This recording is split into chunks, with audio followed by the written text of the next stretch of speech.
मनीष कश्यप जी आज आ रहे हैं, आपके छोटे भाई, क्या कुछ कहिएगा? स्वागत है भाई का। और एक खुशी की बात है कि मतलब 9 महीने के बाद जी। मतलब 9 महीने में आदमी का मतलब एक बच्चे का जन्म हो जाता है, जी। पुनर्जन्म हो जाता है। जी। तो समझिए कि नया जीवन ही लेकर आ रहे हैं। जी। और एक विज्ञान का ये नियम है ना कि जिस चीज़ को आप जितना दबाना चाहेंगे उतना every action is equal and opposite reaction, जो न्यूटन का लॉ ऑफ मोशन है। जी। जी। तो इनको मिटाने के लिए, इनको दबाने और बर्बाद करने के लिए जेल भेजा गया, लेकिन ये उतना ही दुगनी ताकत से निखर कर बाहर आए हैं। और आप लोग भी देख रहे होंगे कि निकलने के बाद जो जनता का विश्वास और स्नेह इनके प्रति या प्रेम जो देखने को मिल रहा है, वो पहले से कई गुना ज़्यादा बढ़ा हुआ है। अच्छा, जब वो जेल में थे भैया तो एक अलग समर्थन के साथ आप खुलेआम मनीष कश्यप के लिए रोड पे आ गए थे, कहने हमारा भाई बिना गलती के काला पानी का सज़ा तमिलनाडु में भी काटा, बिहार की जेल में, बेऊर के जेल में भी काटा, खुलेआम समर्थन में आ गए थे। आखिरकार क्या कुछ कहिएगा? देखिए, जो बिहार के बेहतरी के लिए आवाज़ उठाए, जो सर्व समाज के बेहतरी के लिए बात करे, जो अपराध भ्रष्टाचार के खिलाफ बात करे, वो चाहे मनीष कश्यप हो चाहे सन्नी हो जी। जहाँ भी उनके साथ अन्याय होगा आशुतोष कुमार वहाँ खड़ा मिलेगा। समझ सकते हैं, यही दहाड़, यही अथी के साथ हमेशा भैया खड़ा रहते। और इनका एक सवाल और एक जवाब अभी आप सुने होंगे कि जिस जगह पे भ्रष्ट लोगों का काम होगा और जिस जगह को बिहार को दबाने का काम होगा, उस जगह पे आशुतोष कुमार हमेशा खड़ा रहेगा अपना पूरे टीम के साथ। मनीष कश्यप से आज कितना दिन बाद आप मिलिएगा भैया, सामने से मिलिएगा, कैसा महसूस होगा आपको? वही उनके जेल जाने से 15-20 दिन पहले मुलाकात थी। यानी पूरा 9 महीना के बाद आज मिलिएगा? हाँ, 9 महीने के बाद। अच्छा, तो दोनों भाई मिल के बिहार को बदलने का क्या प्रयास किया जाएगा? पहले भी हम लोग बेहतर कर रहे थे, बिहार मतलब अपने से बेहतर कर रहे थे, किसी को दिखाने के लिए या किसी से सर्टिफिकेट लेने के लिए नहीं। जी। हमारा दिल कह रहा है कि हम जो काम कर रहे हैं वो अच्छा है, और मनीष भी जो काम कर रहे हैं उनको लग रहा है कि हम अच्छा काम कर रहे हैं। आप भी यदि कुछ कर रहे हैं, पत्रकारिता कर रहे हैं, आपको लग रहा है कि नहीं हम बढ़िया काम कर रहे हैं, हम अपने हिसाब से ईमानदारी पूर्वक पत्रकारिता धर्म का निभा रहे हैं, तो आपको किसी से सर्टिफिकेट लेने की आवश्यकता नहीं है। और कर्म करते रहिए, बदलाव देखिए एक न एक दिन तो आना ही है। जी। लेकिन क्या है, जैसे एक उदाहरण है, थॉमस एडिसन साहब जब बल्ब का आविष्कार कर रहे थे, तो जब बल्ब का आविष्कार किए तो कभी बल्ब बनाए, कभी भग से जले बंद हो जाए, कभी ब्लास्ट कर जाए, कभी फ्यूज कर जाए।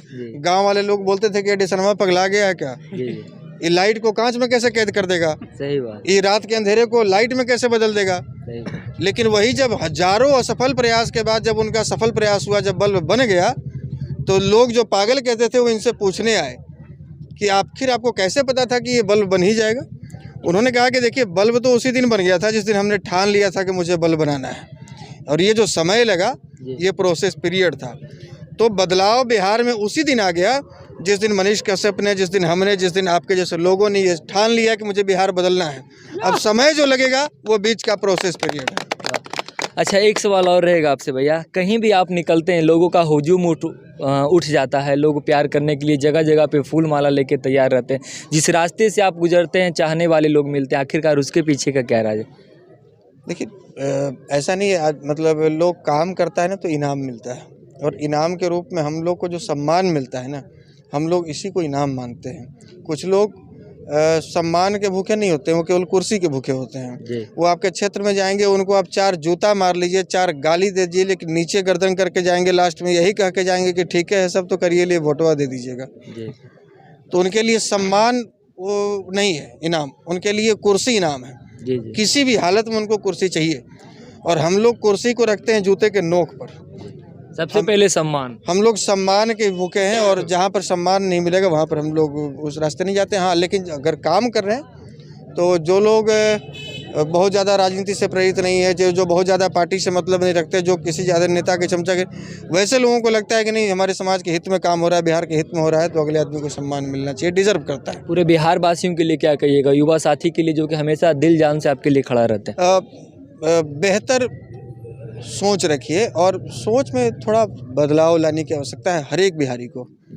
जैसे छोटा सा उदाहरण हमने अभी दिया कुछ देर पहले, ट्रैफिक को लेकर कि बिहार में ट्रैफिक जाम है, तो आप वो नियम पालन नहीं कर रहे हैं जो बाकी स्टेट में आप जाते हैं तो बड़ा सुंदर लगता है कि देखिए ना, आगे एक लाइट जल गया, उसके पीछे सारी गाड़ियां लग गई, कोई मोटरसाइकिल वाला आगे नहीं, कोई टेम्पो वाला आगे नहीं, और यहाँ पे क्या है कि आपकी एक छोटी सी गलती से हो सकता है कि कोई 2 घंटा एम्बुलेंस फंसा रह जाए, कोई मर जाए। मतलब छोटी छोटी चीज़ें। आपको बिहार में आपके विचार को व्यापक बनाना पड़ेगा, आपके सोच को व्यापक बनाना पड़ेगा। और जब तक मरते दम तक यदि बिहार की स्थिति नहीं सुधरी तो समझिए कि मरते दम तक मुझे अफसोस रहेगा कि हमने अपने जीवन में बिहार के लिए कुछ नहीं किया। जबकि कर रहे हैं, जितना बन पा रहा है हम लोग कर रहे हैं जी। लेकिन ये हर एक बिहारी का ये कर्तव्य होना चाहिए कि अपने स्तर पे वो बेहतर करे। दूसरे राज्यों में जाए तो कम से कम बिहार जैसे राज्य को बदनाम न करे, ऐसा काम न करें कि उसके वजह से सब बिहारी को गाली सुनना पड़े, बिहारी शब्द अपमानित हो जाए, बिहारी शब्द गाली बन जाए। तो ऐसा काम न करें, उदाहरण पेश करें कहीं भी जाए। तो जैसे हम लोग मान लीजिए पहली बार जीवन में सूरत गए, एयरपोर्ट पर 150 लोग, 120 गाड़ी 130 गाड़ी आई थी रिसीव करने के लिए 4 व्हीलर। पहली बार जीवन में सूरत गए थे, हम कभी गुजरात नहीं गए थे। सही बात। तो मुझे ये लगा ना कि चलिए एक बिहारी ऐसा भी तो है जो बाहर जाकर गाली नहीं सुन रहा है, उसको एयरपोर्ट पर रिसीव करने के लिए पहली बार है 120 गाड़ी रिसीव करने आई। तो कुछ ना कुछ अच्छा कर रहा है और बेहतरी के लिए आया है, तो बिहार के लोग उसको सम्मान दे रहे हैं। तो हर लोग, कोई जरूरी नहीं कि सब लोग इस तरह से ही काम करें। आप किसी भी क्षेत्र में, आप किसी फैक्ट्री में मजदूर का काम कर रहे हैं, आप गार्ड का काम कर रहे हैं, आप टेम्पो चला रहे हैं, आप ईमानदारी पूर्वक कीजिए, अपने जबान पर संयम रखें और अपने दिल में बिहार को रखें। मनीष कश्यप जब जेल में थे भैया, तो जेल से बाहर जब कोर्ट में आए थे, उन्होंने एक बात कहा था अपनी माँ से लिपट के कि आज हमारी माँ की आँख में आंसू है, लेकिन जिस दिन मैं जेल से बाहर निकलूंगा सैकड़ों माँ का आंसू पोंछने का काम करूंगा। क्या लगता है वो सिलसिला जारी रहेगा फिर? हाँ बिल्कुल हो चुकी है। देखिए वो व्यक्ति नहीं, एक विचार है और विचार को मारा नहीं जा सकता है। व्यक्ति को हम गर्दन काट देंगे, सामने वाले की तलवार चलाएंगे, गर्दन कट जाएगा, गोली मार देंगे, मर जाएगा। लेकिन मेरे तलवार, मेरी गोली में इतनी ताकत नहीं है कि हम अगले के विचार को मार सके। किसी के तलवार, किसी के बंदूक में इतनी ताकत नहीं कि अगले के विचार की हत्या कर सके। इसलिए व्यक्ति बहुत बलवान नहीं होता है। बलवान यदि बदलाव लाता तो पूरे विश्व में खाली बदलाव ला देता। सही बात। लेकिन एक 5 फुट का आदमी, एक मरा हुआ आदमी, एक बिल्कुल दुबला पतला आदमी बहुत बड़ा क्रांति ला देता है। उसके पीछे उसका विचार बल मजबूत होता है और लड़ाई विचार से लड़ी जाती है। तो मनीष कश्यप केवल नाम नहीं, केवल व्यक्ति नहीं, एक विचार है और वो हमको लगता है कि अपने विचार से कभी समझौता करने वाला व्यक्ति नहीं। लोग कहते हैं एक मनीष कश्यप जब से जेल से बाहर निकले हैं, लोगों का प्यार समर्थन बढ़ गया है। वो माइक लेके नहीं चलेंगे, अब नेता के रूप में लोग देखने को मिला, रोड पे नहीं देखेंगे। इस पे क्या कहिए? हमने तो सुना है कि माइक से रिश्ता नहीं तोड़ेंगे। अच्छा। जेल से निकलते ही मनीष कश्यप कहे थे कि माइक से रिश्ता नहीं तोड़ेंगे। तो माइक से रिश्ता बना ही रहेगा, चाहे वो नेता के रूप में रहे, चाहे पत्रकार के रूप में रहे। लेकिन माइक नहीं छूटेगा। माइक तो हम लोग भी जाते थे, हम तो पत्रकार हैं, लेकिन माइक तो मिल ही जाता है ना हर जगह। सही बात। माइक से रिश्ता नहीं छूटेगा। सही बात, बहुत बहुत धन्यवाद।